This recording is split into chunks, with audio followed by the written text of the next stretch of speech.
Thank you.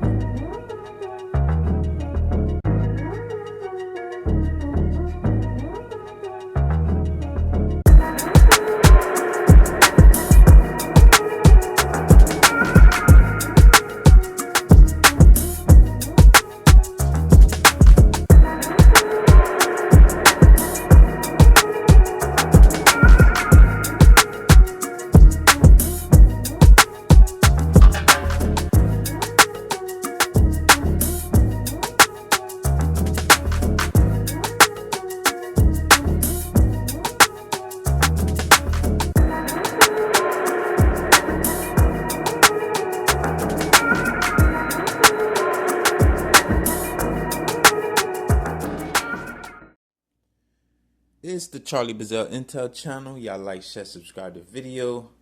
And today's video, we gonna do a quick dive on the Shador Sanders situation. Yeah, that was kind of a little roller coaster. You feel me? For those of us that follow football,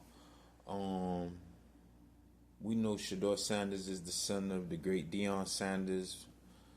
Some people will argue one of the best cornerbacks to ever play the position, one of the best athletes, product of Florida. If those of you who may have been brought up to speed of the situation, he's coached his son throughout all of college, and he's entered the draft, and he dropped to like the 5th round pick.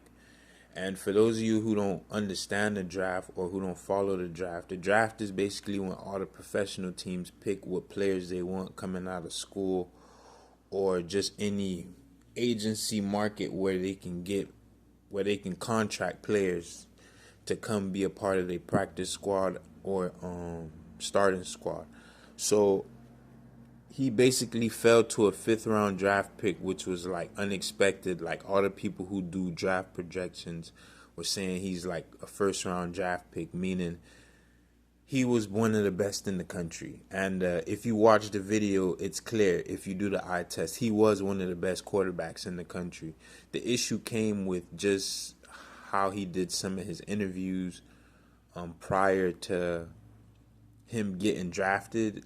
Again, these are sources from ESPN and other podcasts who have better intel that just pretty much spoke to teams that spoke to him, and they were just like, they just didn't like his interviews and some of his attitude or whatnot. Now, whether that be true or not, right, or whether them being prejudiced or whether just him having too much confidence, should that have affected his stock grade? It shouldn't have, but it does.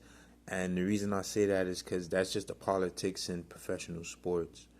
On top of the fact that the reputation of his dad, you feel me? So, I mean, Shador is still one of the best quarterbacks. I don't think that the quarterbacks who got picked ahead of him are all better than him, but I mean, that's just how it goes sometimes. But he has a chance to prove himself. He can be a starting quarterback for the team he went to. So let's see how that play out. You feel me?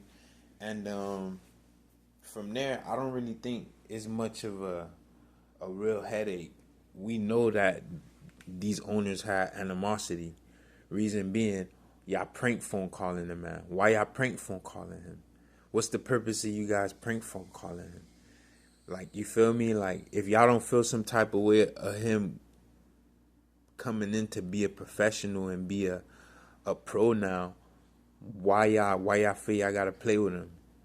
You see what I'm saying? And that's just the small animosity things that just people be having to deal with on a day-to-day. Whether you have money or not, you feel me? This goes beyond the Shador situation.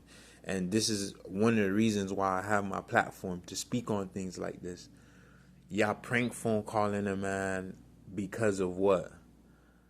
I'll let you guys decide, and it's not that hard of a conclusion to come to.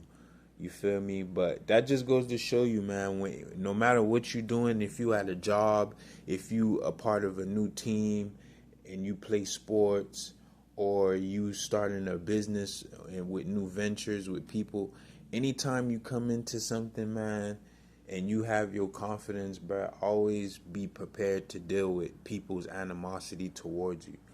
That's just one of the unwritten rules in life that I see that doesn't get taught or really spoken about as I was growing up. So I'm gonna share it with people that gravitate to my platform, man. Because that's just a clear example of it. Other than that, I don't really have much of a take on it. You feel me? We see everything that's going on. Everybody can say the owners say this about him and that, but at the end of the day, man, who cares? Y'all know he's one of the best that was coming out, and he gonna get a chance to prove it. So hopefully he get a fair shot, man. Hopefully he get a fair shot. And to anybody who's getting ready to make certain moves with themselves, don't forget that. If you're in a situation where you know you deserve a fair shot, then fight for it. Go for it. You feel me? But if you see you're not getting granted a fair shot, then just don't even entertain it. Don't even waste energy for it. You feel me? Because some things aren't worth fighting for out here, man. And it doesn't even only apply to football and sports. It can be whatever a chapter you starting with yourself in life. But other than that, y'all like, share, subscribe to the video. It's the Charlie Bazell Intel channel. And I'm out. Thank you.